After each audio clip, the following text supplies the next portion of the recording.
திரு ஸ்ரீனிவாசன், யதார்த்தத்துல பாஜகவை அதிமுக கட்டுக்குள் வைக்க முடியாத ஒரு நிலையும், ஆனா தோற்றத்துல தன் கை ஓங்கி இருப்பதாக கூட்டணியில அதிமுக ஒரு லீடர்ஷிப்போட இருக்கிற மாதிரியும் ஒரு தோற்றத்தை உருவாக்குவதற்கு திரு எடப்பாடி பழனிசாமி முயற்சிக்கிறாரா? சார், அதாவது அதிமுக பாஜக கூட்டணி இன்னைக்கு நல்ல ஒரு ஒர்க் அவுட் ஆகி தொண்டர்கள், இரண்டு கட்சி தொண்டர்களும் ஒன்றிணைந்து களப்பணி செய்யறாங்க. இது சம்பந்தமான ப்ரோக்ராம்ஸ் அதிமுக பொதுச் செயலாளருடைய மக்களை காப்போம் தமிழகத்தை மீட்போன்ற இந்த ப்ரோக்ராம் நல்ல ரீச் ஆயிருக்குங்கிறத மாண்புமிகு உள்ளாட்சித்துறை அமைச்சர் சுட்டி காட்டுறாரு. பாஜகவினுடைய தமிழக தலைவர்கள் நன்றாக உணர்ந்திருக்கிறார்கள். அப்ப ஃபேஸ்ன்றது அதிமுக, தமிழ்நாட்டில் கூட்டணின்றது அதிமுக, கூட்டணியில இருக்கிறது அதிமுக, தலைமை தாங்குகிறது அதிமுக. அப்ப நல்லா போயிட்டு இருக்கு கூட்டணி. அப்ப கூட்டணியிலிருந்து என்டிஏலிருந்து வெளியேறியவர்கள் கூட்டணியில சேர்க்கறதுக்கு சண்டை போட்டுக்கிட்டு இருக்கிற இந்த நேரத்துல பல்வேறு குற்றச்சாட்டுகளை ஒரு அமமுகவுடைய தலைவரா அவர் நிறைய கொஸ்டின் பண்ணல. அவர் ஏதோ அதிமுக இருந்து நேத்து தான் வெளியில வந்த மாதிரி தான் அவர் தாக்குதல்களை பண்ணிட்டு இருக்கிறார். இப்ப இதெல்லாம் கடந்து அதிமுக பொதுச் செயலாளர் அவர் நேரடியா மக்களை சந்திக்கிறார். இந்த பாஜக அதிமுக கூட்டணி எந்த அளவுல வெற்றி அடையுங்கிறது கள நிலவரம் சொல்லுது. பாஜகவுடைய டேபிள்ல இந்த ரிப்போர்ட் இருக்குது. அப்ப எடப்பாடியார மதிப்பை குறைத்து அல்லது எடப்பாடியாரை முன்னிறுத்தாமல் என்டிஏ கூட்டணி தமிழ்நாட்டில் கிடையாது. அதிமுக தலைமையிலான கூட்டணி நடக்குதா? கட்சியில ஒரு அதிருப்தி இருக்கு. திரு செங்கோட்டைன்னு ஒரு செய்தியாளர் சந்திப்புல அதை வெளிப்படுத்துறாரு, ஒருங்கிணையணும் அப்படின்னு சொல்லி கட்சி பொறுப்புகள்ல இருந்து திரு எடப்பாடி பழனிசாமி அவரை நீக்கிறார். உடனே அவர் டெல்லிக்கு போறார், உள்துறை அமைச்சரை சந்திக்கிறார், நிதித்துறை அமைச்சரை சந்திக்கிறார். அதுக்கப்புறம் சில நாட்கள் கழித்து கட்சியின் பொதுச் செயலாளர் திரு எடப்பாடி பழனிசாமி டெல்லி போறார், திரு அமித்ஷாவை சந்திச்சு பேசுறார். தோற்றத்துல என்ன தோணுது? ஒரு கட்சிக்குள்ள பிரச்சனை அப்படின்னா டெல்லி போறாங்க, பாஜகவுடைய தலைமையை சந்திச்சு பேசுறாங்க அப்படின்னா எப்படி திரு எடப்பாடி பழனிசாமிக்கான அந்த மதிப்பு அப்படியே இருக்கும்? அதிமுக இருந்து வெளியேறியவர்கள், நீங்க குறிப்பிட்ட ஐயா செங்கோட்டையன் கூட அவருடைய அரசியல் நடவடிக்கைகள் எதுவும் இதுவரையும் பெருசா ஸ்தாபிக்கல. அவர் எந்த விதமான ஒரு கருத்தையும் அவர் வைக்கல. இன்னவரையும் பொதுச் செயலாளர் அந்த அண்டர்ஸ்டாண்டிங் தான் போயிட்டு இருக்கே தவிர கட்சிக்கு எதிராகவோ அல்லது வேற எதுவும் விரோத போக்க அவர் கடைபிடிச்சா அதற்கான நடவடிக்கைகள் தலைமை எடுக்கும். ஆனா கட்சிக்கு எதிராக வெளியில போனவங்களுடைய அரசியல் நிலைப்பாடு இன்று வரையும் கேள்விக்குறிதான். அப்ப அதிமுக என்பது தனிநபர் பின்னாடி போறது இயக்கம் அல்ல, போகின்ற இயக்கம் அல்ல. அது முழுக்க முழுக்க எடப்பாடியாருடைய அந்த செய்தியாளர் நிகழ்ச்சியில சொன்ன அந்த செய்திப்படி அதிமுக என்றால் நான் எடுக்கின்ற முடிவு, அதிமுக பொதுச் செயலாளர் எடுக்கின்ற முடிவு தான் இறுதியானது. அததான் எல்லா தொண்டர்களும் கட்டுப்படுவாங்க. 2021க்கும் 26க்குமான அந்த 5 வருட காலத்துல இந்த நிலைப்பாடு மாறிடுச்சா? 2021 சட்டமன்ற தேர்தலில் டிடிவி தினகரன் கூட்டணிக்கு வேண்டாம் அப்படின்னு உறுதியா அவரால் முடிவெடுக்க முடிஞ்சது. பாஜகவுக்கு இத்தனை தொகுதிகள் தான் அப்படின்னு உறுதியா முடிவெடுக்க முடிஞ்சது.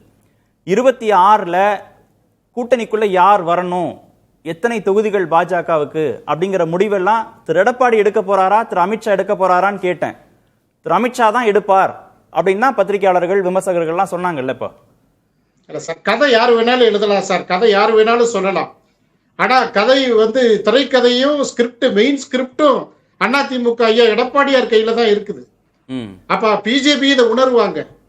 இப்ப எந்த ஸ்டாண்டு நீங்க போன 21 சட்டப்பேரவை தேர்தலா இருந்தாலும் ஐயா எடப்பாடியார் இந்த ஐடிசி சோழா ஹோட்டல்ல வச்சு பேசின அந்த டீலிங் எப்படியோ அதுதான் நாடாளுமன்ற தேர்தலும்.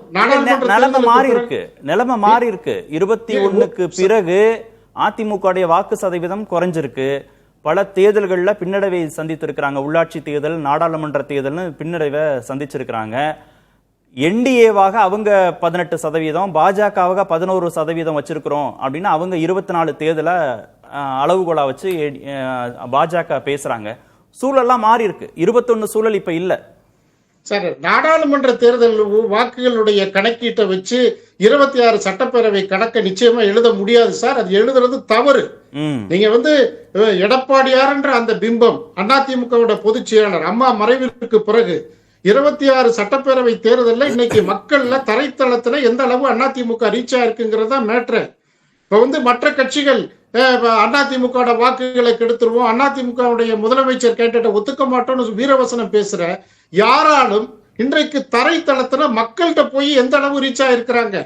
அதிமுகவை இன்றைக்கு எடப்பாடியார தான் மக்கள் வந்து ஏத்துக்கிறாங்க, அது பிஜேபி உணர்றாங்க. அதனால சார் இது வந்து சொல்லலையே சார், இது வரைக்கும் சொல்லலையே சார். தினகரன் மீண்டும் மீண்டும் அதான் கேட்கிறாரு. அமித்ஷா சொன்னாரா திரு எடப்பாடி பழனிசாமி தான் முதல்வர் வேட்பாளர் எங்கள் கூட்டணியின் அப்படின்னு எங்கேயாவது சொன்னாரான்னு கேட்கிறாரு. சொல்லலையே இது. அதான் சார் அக்ரிமெண்ட் அதானே சார். அக்ரிமெண்ட்ன்றது என்ன? அதிமுக பாஜக கூட்டணியுடைய முக்கியமான மெயின் கான்செப்ட் அதிமுக தலைமை, அதிமுக முதலமைச்சர் ஐயா எடப்பாடியார் தான். எங்க இருக்கு சார்?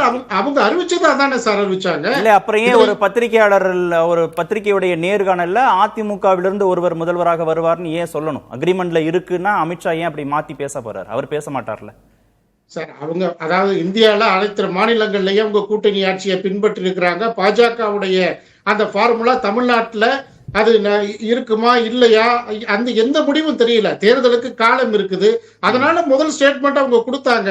அதற்கு பிறகு எந்த விதமான கருத்துக்களும் பாஜக தரப்புல இருந்து இல்ல முதலமைச்சர் வந்து மாற்றி அமைக்கப்படும் அந்த மாதிரி எந்த கருத்துமே கிடையாது.